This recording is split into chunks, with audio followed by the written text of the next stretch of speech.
Alright guys, in this video I've got 3 questions that I'm going to be answering. So I'm going to start with the first question. The dog just recently went to a board and train. Will training change my dog's personality? And the answer to that question is absolutely not. It will not change your dog's personality. When we talk about personality, we're talking about the dog's temperament, their demeanor, their disposition, right? What makes that dog this unique individual, the essence of that individual? Will it change it? And the answer is no, it will not change it. What training does is it gives the dog education. It gives them strategies to cope with day-to-day situations. These situations could be obedience related, meaning come back when I call you.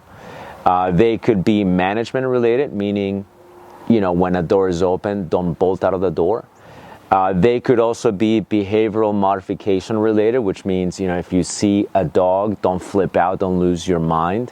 Manage your behavior when you see something you really don't like.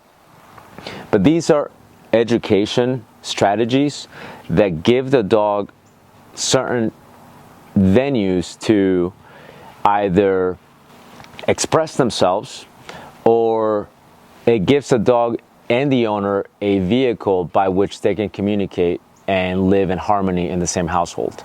That's what training does. It does not change your dog's personality. Hey, real quick, if you like this video, make sure you hit the like button, subscribe to the channel, and share this video with somebody else. If you have any questions, you'd like to see your questions answered in these videos, in this podcast, just send them my way and I'll do my best to make it as clear to you as possible.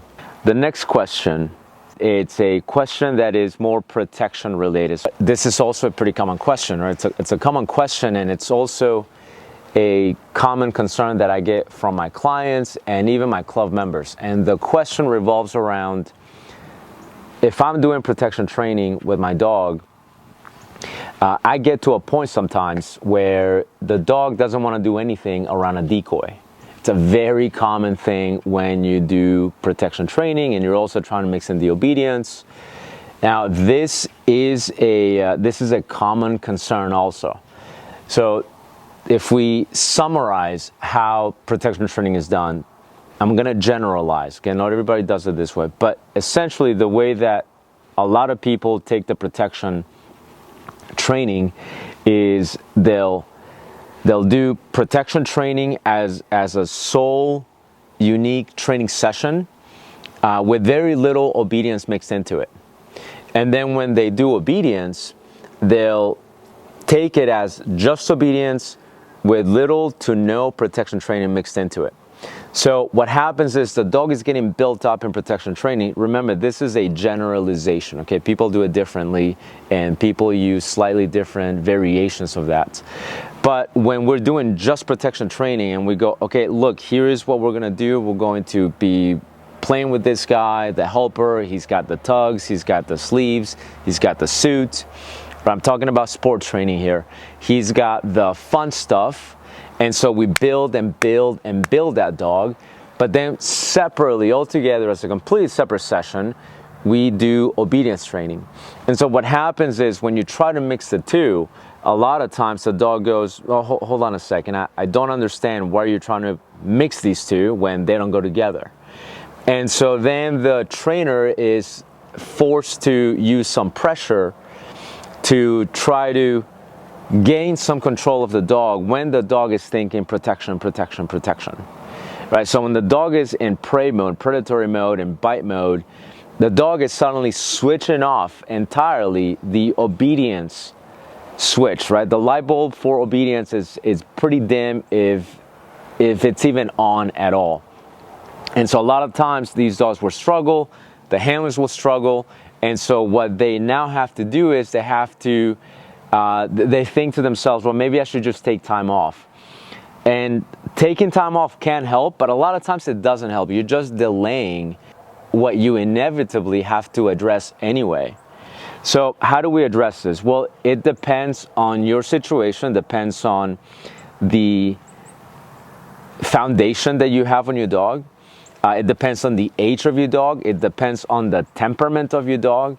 But essentially what I like to do is I like to have Competition obedience heel. This is the obedience that will not get contaminated by protection training. And then what I also like to have is I like to have an informal obedience side, which to me, my informal obedience is more of my dirty obedience, right? It's sloppy, it's ugly, and it's a certain set of commands where I basically let the dog know, look, there's a little bit of leeway here, but that's it. You know, when we do the informal commands, there's a little bit of leeway, but I'm still going to hold you accountable. And when we do the competition obedience, I'll let the dog know there is no leeway here. This has to be perfect, right? And I keep that nice and clean by keeping the motivation at its extremely high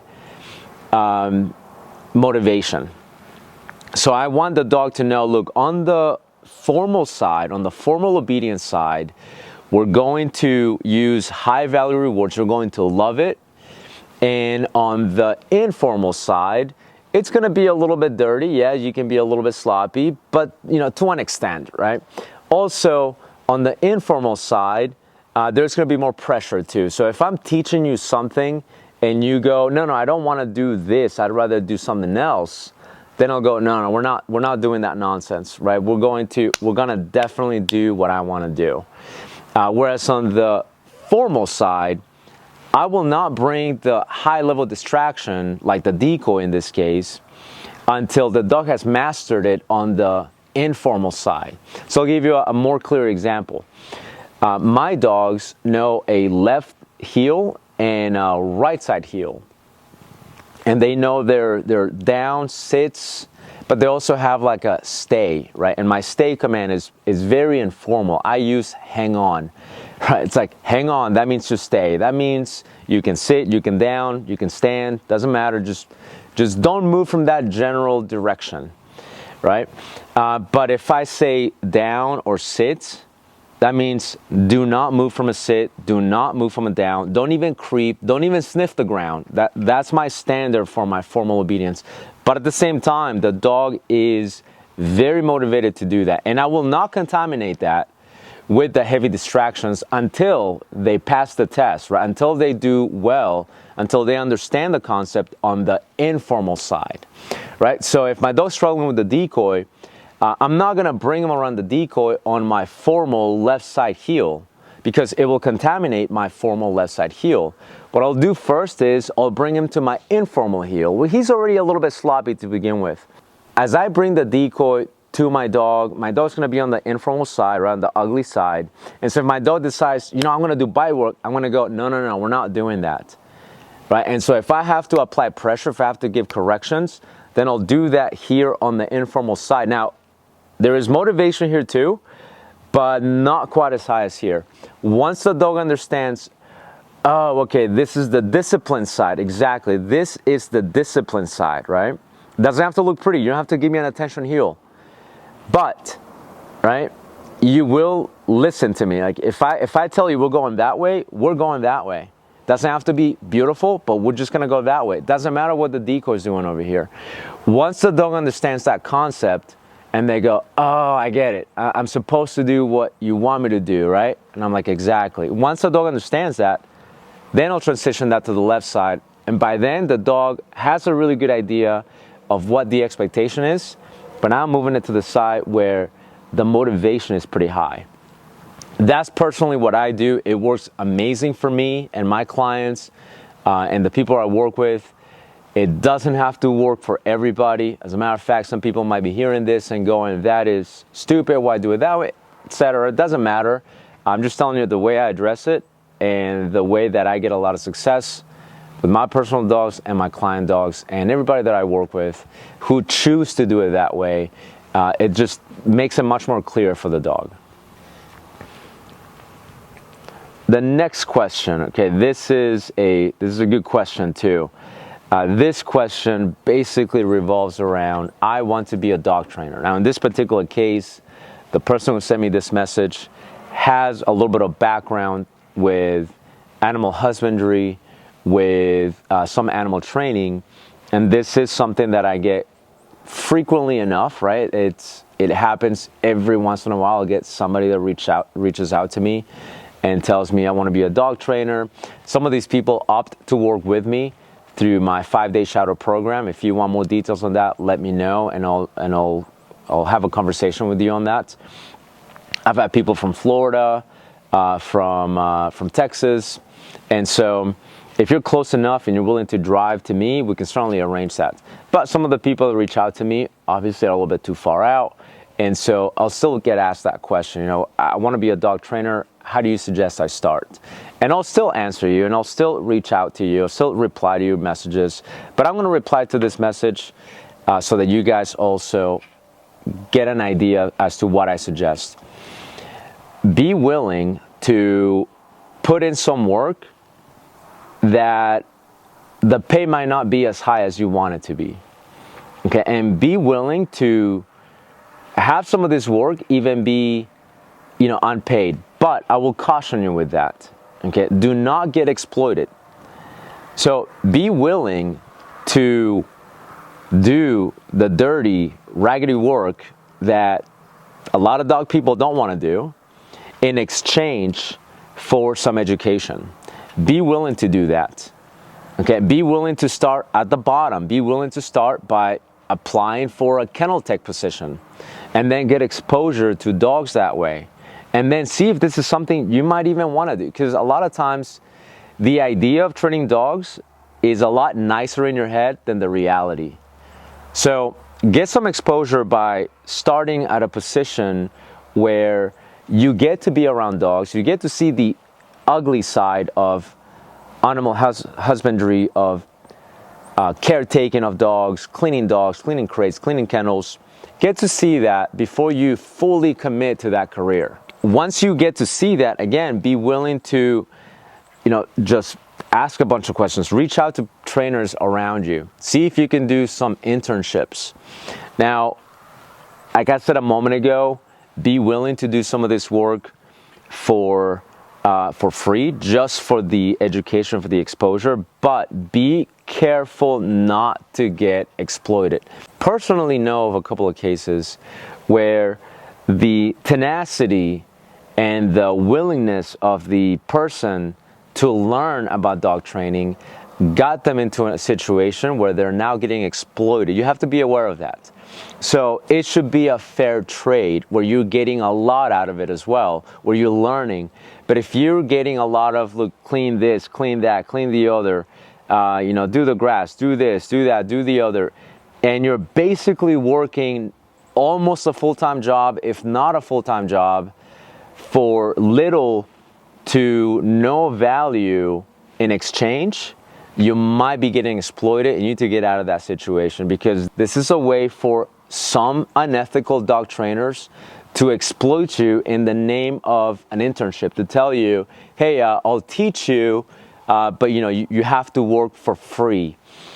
Now, even though there is some value to that, an ethical person will not exploit you. So if it feels like you're getting exploited, right, you're putting in practically full-time work into it, and you're getting very little out of it, right? If it's not structured, it should be structured. It should be like, look, John or Susan or whatever, here's what we're gonna do. You're gonna help me for these many hours a week, and I will dedicate these many hours a week to your education. That would be a fair trade. That is ethical.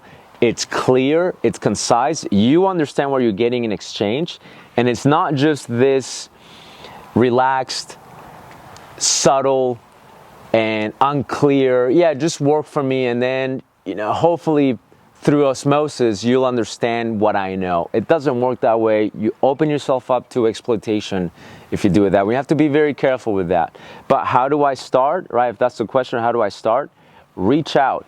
Yes, you might have to pay in some fashion. You might have to pay in monetary value, okay? So if you work with me, there is an investment. It's not a crazy, outrageous investment, but it is an investment, because when you shadow me, when I'm working with you, I'm actually putting my current clients on a bit of a hold, right? So that I can dedicate about 6 hours per day just dedicated to you. I'm not having you clean kennels. I'm not having you train my dogs. I'm actually dedicating my time to you exclusively. I am 100% committed to you if you work with me. Now, that does come with a little bit of a price tag. There are other trainers that might not have that, but what they might have is something a little bit more informal, meaning they might tell you, look, I still got to run operations, still have to train, but if you give me this many hours per week, I will give you these many hours per week also, okay? If you do this and this and this for me, I will do this and this and this for you. It has to be clear, and you have to be very careful that you don't accidentally put yourself in a situation that is bad for you, okay? Because again, that does happen, it has happened, and there are unethical people in this industry that will take advantage of you. So be careful with that. Be wary of that, of those free internships. Ask a lot of questions because it might not be worth it at all, which is why a lot of people don't even offer that. You know, they don't want to get in trouble. They don't want to even give you the impression that they're exploiting you. Now, I've done this for people in the past where I'm like, look, I'll help you out. You know, I'll help you with the payment, or I'll work with you in exchange for this. If you do this for me, I'll help you out. I'll still give you 100% when I'm there present with you.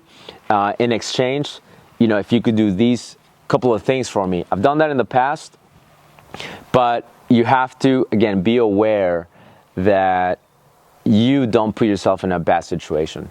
But anyway, so these are the questions that I wanted to answer today. If you have any more questions, just send them my way, and I'll do more of these episodes, more of these videos, and I'll keep bringing up. I get questions pretty regularly, so I'm going to be doing more of these videos. But by all means, if you have any questions, let me know.